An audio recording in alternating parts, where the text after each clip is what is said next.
Ito ang latest weather update. Alamin ang pinakasariwang ulat panahon ngayon dito sa Information TV Educational Channel. Update muna kay Bagyong Dante.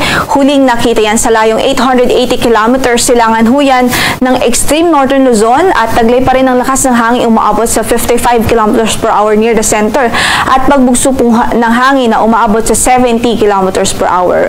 Kumikilos ito pahilagang kanluran sa bilis na 25 kilometers per hour. At kung makikita nga po natin sa ating latest imagery ng satellite imagery ay malayo po ang sentro nito sa ating kalupaan. So hindi po ito nakakaapekto sa namang bahagi ng ating kalupaan in terms of wind o hangin niya. Kaya sa nakita po nating analysis sa mga susunod na oras at araw ay hindi rin po ito makakaapekto yung hangin nito kung kaya't hindi po tayo nagtaas ng signal sa anong bahagi ng ating archipelago. Samantala, ang nakikita po nating concern dahil dito kay Dante ay yung kanyang lokasyon at posisyon po ay very favorable para makapaghatak pa or makapag-enhance pa lalo ng habagat sa malaking bahagi ng ating bansa. At yung habagat po na yan, siya pong nagdudulot ng mga pag-ulan sa malaking bahagi po ng Luzon at ilang bahagi ng Visayas. Samantala, update din sa LPA na nasa extreme northern Luzon. Huling nakita yan sa karagatan ng Calayan Islands, Calayan, Cagayan.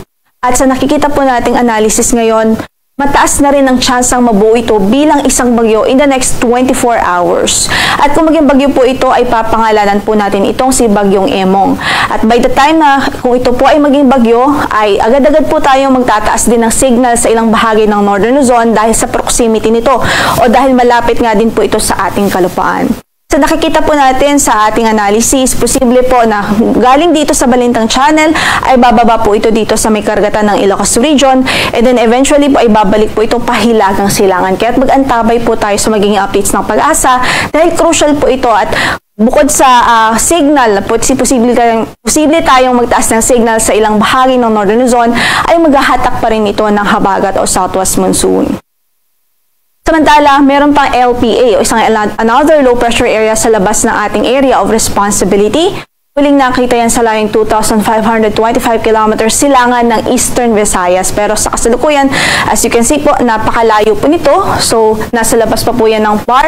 At sa ngayon, mababa naman ang tsansang pumasok po ito ng ating area of responsibility.